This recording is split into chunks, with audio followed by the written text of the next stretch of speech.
Hello and welcome to another episode of the e-commerce coffee break. Today we want to talk about probably a page on your Shopify store that you do not put too much effort in, but you're missing out there. It's your collection page, your category page. Collection pages are sort of overlooked by a lot of merchants for all the wrong reasons, and it can make a huge difference if you put a little bit more work into that. So talking about this, I have Will Waggenspack with me. He's the co-founder of entaice.com. Will is an e-commerce and Shopify expert with more than 15 years of experience helping brands develop practical, elegant solutions to their most difficult challenges. As a co-founder of entaice, he worked with companies from Series A to Fortune 500, optimize the conversion rates of their store with programmatic merchandising that ensures customers see the product they're most likely to buy. So let's say hello to Will. Hi, Will. How are you today? Hey, everybody. Thanks for having me, Klaus. Will, we're talking about conversion rate optimization and also about data today. Give me a bit of a background. What got you into focusing on collection pages? So I started my career in e-commerce at Urban Outfitters and Free People, and we always had this really interesting thing happen every time we would release new products onto our website.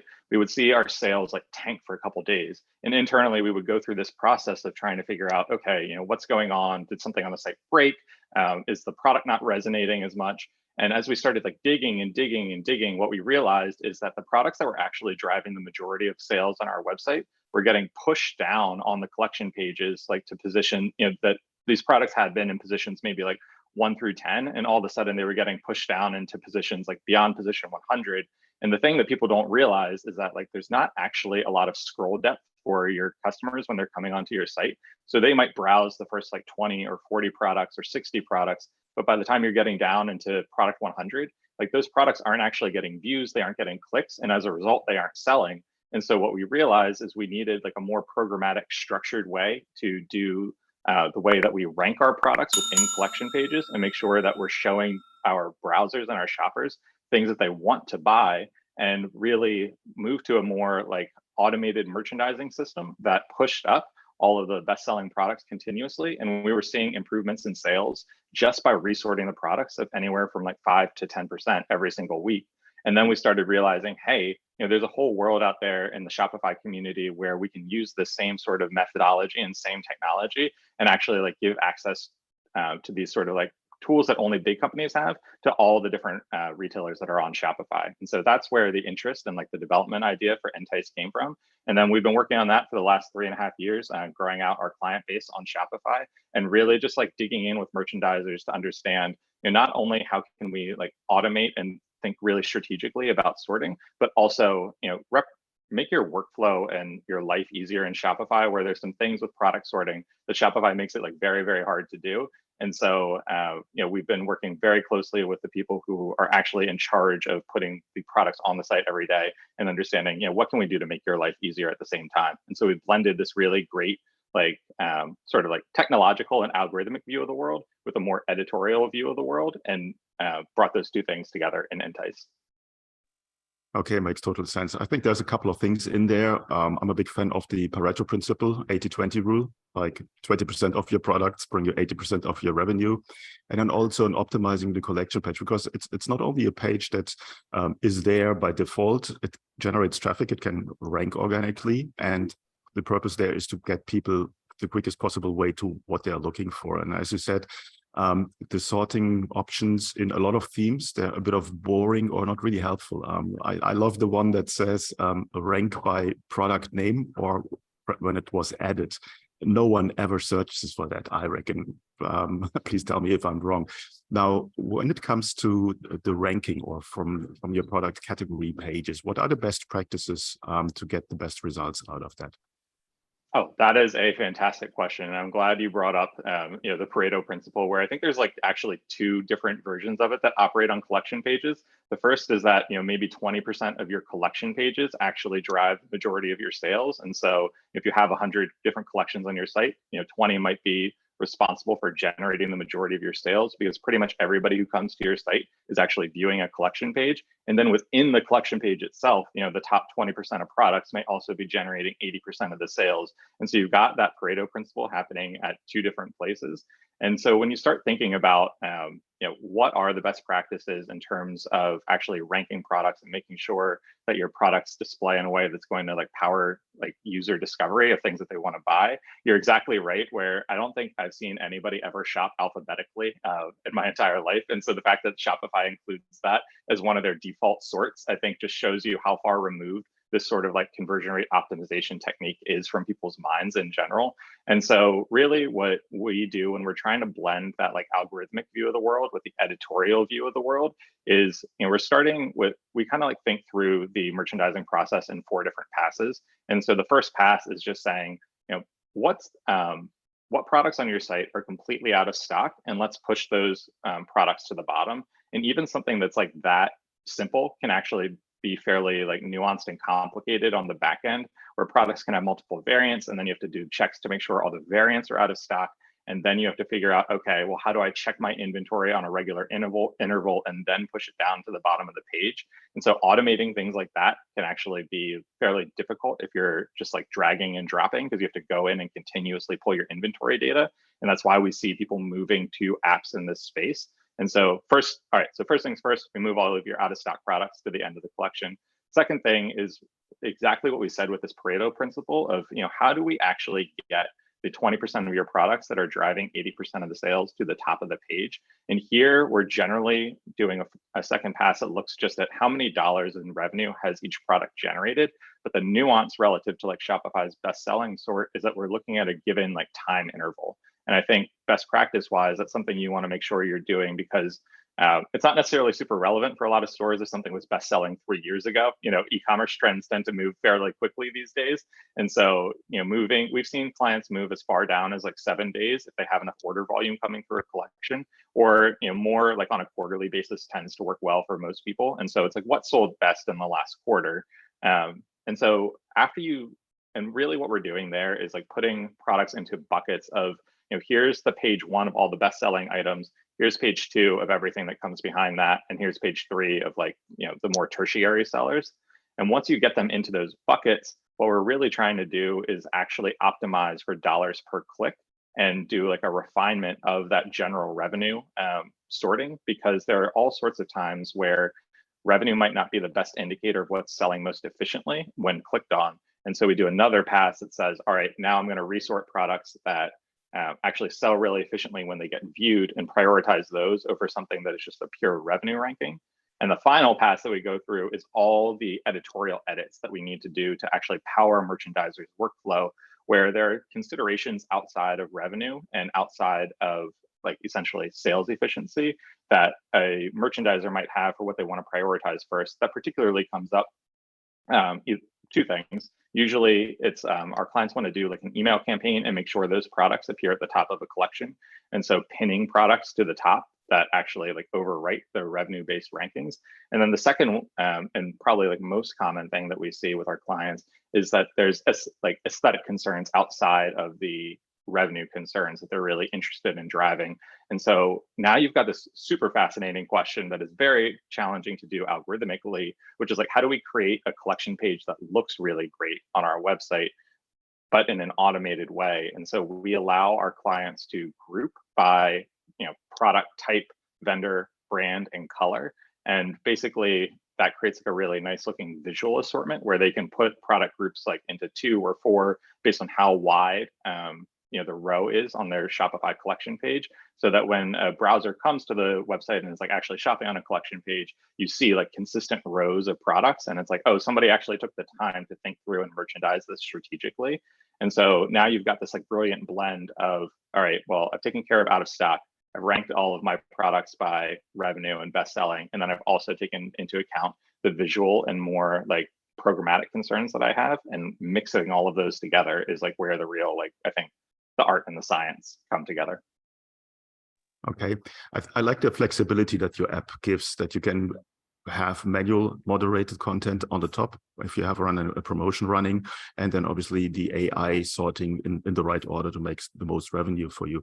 Now, give me a bit of an insight or some tips, gold nuggets on what kind of information actually on the collection page on the product level should be shown. I see a lot of stores that have not really best practices there. So they have like I don't know, 5 small images, thumbnails in a row, and then just the price or something like that? What's best practice there?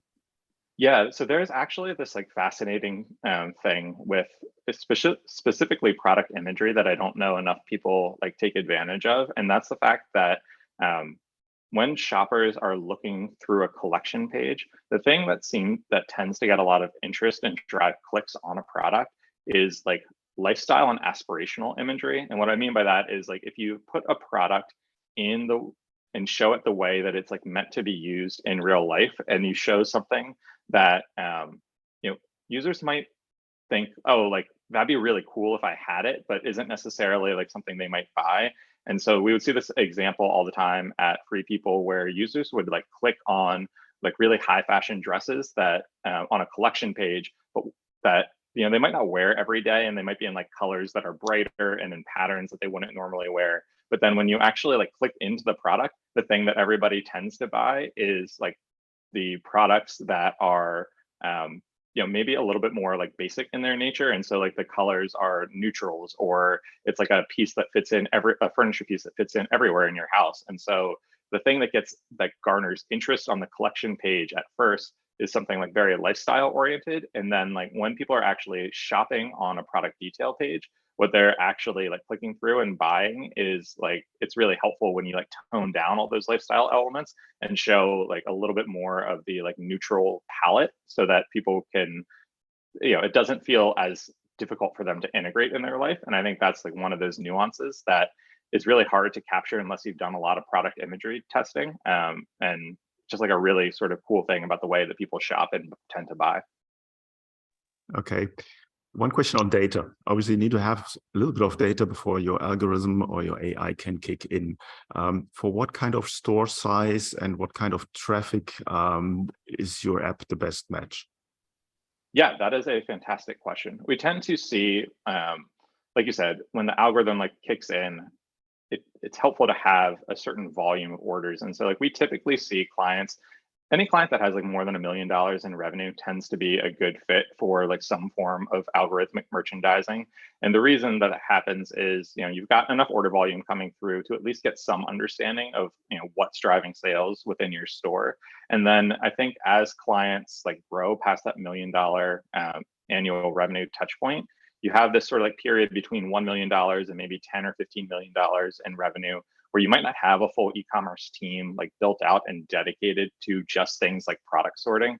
And so staying on top of your inventory and staying on top of all of your sales data when you're trying to do everything else that it takes to run and operate a store can be like really, really time consuming. We've seen people who we've been working with, they're like, oh, I was spending like half of my time in Shopify dragging and dropping products into like a specific sort order that I wanted. And like that is just a painful job to have. And if we could just make it so that people don't have to do that, that would be a win for us, outside of improving the quality of life improvements there. Obviously, we want to see increased revenue on the stores. And then I think as we see clients like grow past the like $15 million point in annual revenue, that's the point where you're starting to have just so many collection pages that you like actually, and so many SKUs and styles that you can't actually staff against trying to optimize each page individually, and like actually generating custom product rankings, because like that's like too much work for any one human. And so then you also need a more like algorithmic and like automated approach to how you're approaching merchandising. Okay, no, makes total sense. I like that you say that people are wasting too much time on a task that does not really bring them a lot of money. So again, another 80-20 rule there, focus on the things that make you money. When it comes to integration into Shopify, I know you have a Shopify app with entaice. How does it work? Any issues with, I don't know, the old themes, the online shopping 2.0 version? How does the integration work? Yeah, so our integration is directly through Shopify's API, specifically to solve all the theme problems that you're talking about, where our general perspective is that an app shouldn't take over the look and feel of your store unless it's specifically designed to manage the look and feel of your store. And so we do everything on the back end, and we only update the product order through the API on the collection like object itself. And so basically we don't touch the look of your store. We can work with any theme. We can work with people who are using like headless implementations in Shopify, which I think is probably where people are headed over time. And so like our perspective is this should all happen seamlessly in the background and shouldn't interfere with anything else that you're trying to achieve on your store.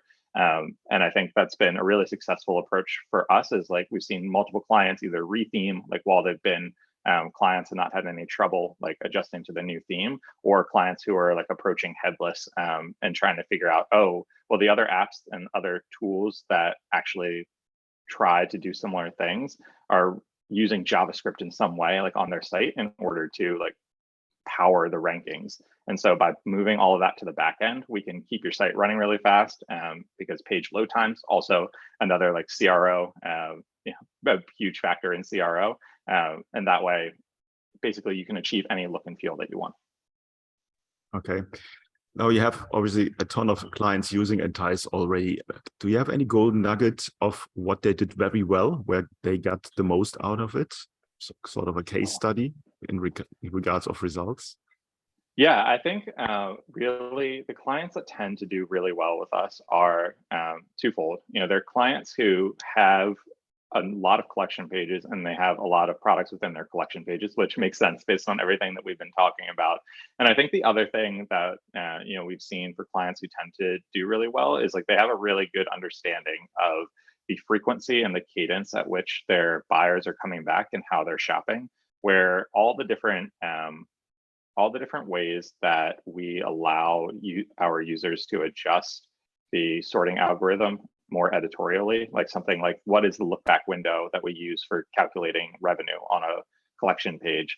It's like when you know that most of your shoppers are on like a quarterly cadence, or that you have an every month sort of like workflow around updating products on your collection page, then they're able to like set the variables correctly that ultimately I think create a really compelling user experience at the end of the day. And that's where like we've always focused, is like, how do you generate the right user experience?